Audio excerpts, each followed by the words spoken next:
വളരെ ആധികാരികമായ വിവരം. കേരളത്തിലെ അകത്തും കേരളത്തിലെ വിദ്യാർത്ഥികൾക്കും യുവജനങ്ങൾക്കുമിടയിൽ ഈ ലഹരി മാഫിയോടൊപ്പം ചേർന്ന് കേരളത്തിലെ വിദ്യാർത്ഥികളെയും യുവാക്കളെയും ലഹരി മാഫിയയ്ക്ക് അടിമകളാക്കാൻ കോൺഗ്രസും KSUവും ചേർന്ന് ഗൂഢമായ പദ്ധതി കേരളത്തിനകത്ത് തയ്യാറാക്കിയിട്ടുണ്ട് എന്ന് ഞങ്ങൾ ബോധ്യപ്പെടുക. ഇത് ഞങ്ങൾ വെറുതെ ഒരു ആരോപണം ഒന്നിൽ ഉന്നയിക്കുകയല്ല. 2023 നവംബർ മാസം 20-ാം തീയതിയാണ് 2.5 കിലോ കഞ്ചാവുമായി യൂത്ത് കോൺഗ്രസിൻ്റെ സംസ്ഥാന നേതാവ് പത്തനംതിട്ട ജില്ലയിലെ നഹാസ് പിടിയിലാവുന്നു.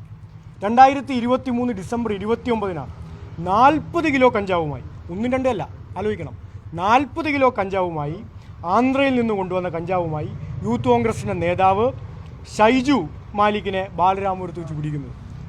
2024 ഓഗസ്റ്റ് 23-ന് 2 കിലോ കഞ്ചാവുമായി യൂത്ത് കോൺഗ്രസിൻ്റെ നേതാവ് പത്തനംതിട്ടയിൽ നസീബിനെ പോലീസ് പിടിക്കുകയാണ്.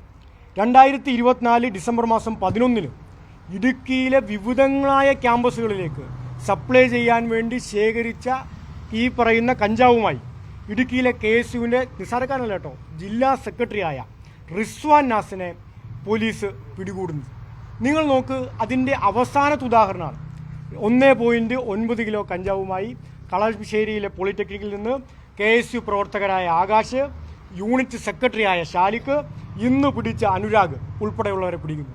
നിങ്ങൾ നോക്ക്, ഞാൻ ഈ പറഞ്ഞ കേസുകളൊന്നും, അതാണ് ഞാൻ ആവർത്തിച്ച് പറയാൻ ആഗ്രഹിക്കുന്നത്, ഞാൻ ഈ എണ്ണി പറഞ്ഞ കേസുകളൊന്നും ഒറ്റപ്പെട്ട സംഭവങ്ങളല്ല എന്ന് മാത്രമല്ല, ഇവരാരും ഉപയോഗിച്ചതിൻ്റെ പേരിലല്ല പിടിക്കപ്പെട്ടത് എന്നതാണ് ഗൗരവമുള്ള കാര്യം.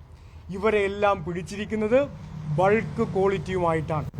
ഇവരാരും ഉപയോഗിക്കുന്നവരല്ല എന്ന് മാത്രമല്ല, ഇവരെല്ലാം കേരളത്തിലെ ക്യാമ്പസുകളിലേക്കും കേരളത്തിലെ വിദ്യാർത്ഥികൾക്കിടയിലേക്കും ഈ പറയുന്ന ലഹരി വസ്തുക്കളുടെ പ്രധാനപ്പെട്ട ഡീലർമാരും സപ്ലയർമാരുമാണ്. നിങ്ങൾ നോക്ക്, ഈ പറഞ്ഞവരെല്ലാം എണ്ണം പറഞ്ഞ യൂത്ത് കോൺഗ്രസിൻ്റെയും KSUവിൻ്റെയും നേതാക്കന്മാരല്ലേ?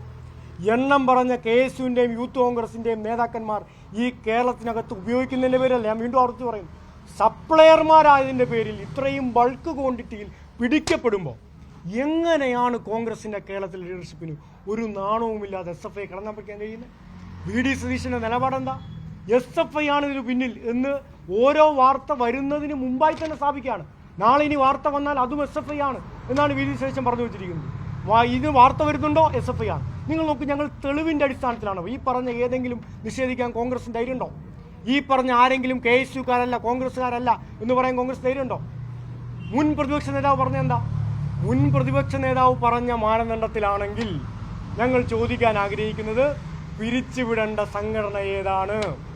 ഈ പറഞ്ഞ 2 കിലോ കഞ്ചാവുമായി പിടിച്ച KSUവിൻ്റെ ആകാശും ചാലിക്കും ഉൾപ്പെടെ ഇവിടെ നിൽക്കുമ്പോൾ, ഇടുക്കിയിലെ മുഴുവൻ ക്യാമ്പസിലും സപ്ലൈ ചെയ്യാൻ വേണ്ടി കഞ്ചാവുമായി നടന്നുകൊണ്ടിരിക്കുന്ന ഇടുക്കിയിലെ ജില്ലാ സെക്രട്ടറിയായ റിസ്വാൻ നിൽക്കുമ്പോൾ പിരിച്ചുവിടപ്പെടേണ്ട സംഘടന KSU അല്ലേ എന്ന് വിനീതമായി ഞങ്ങൾ ചെയ്യും. ഞങ്ങൾ KSUവിനെ പിരിച്ചുവിടണമെന്ന് ഒരിക്കലും പറയില്ല. കേരളത്തിലൊരു വിദ്യാർത്ഥി പ്രസ്ഥാനത്തെയും പിരിച്ചുവിടണമെന്ന് ഞങ്ങൾ പറഞ്ഞില്ല. പക്ഷേ ഒരു കാര്യം ഞങ്ങൾ തർപ്പിച്ച് പറയുകയാണ്, കേരളത്തിൻ്റെ പൊതുസമൂഹം ഒന്നായി ചേർന്ന് കേരളത്തിനകത്ത് ലഹരിക്കെതിരായി നടത്തിക്കൊണ്ടിരിക്കുന്ന പോരാട്ടങ്ങളെ ദുർബലപ്പെടുത്താൻ കോൺഗ്രസിൻ്റെ നേതൃത്വത്തിൽ കേരളത്തിൽ ഗൂഢാലോചന നടത്തിക്കൊണ്ടിരിക്കുക.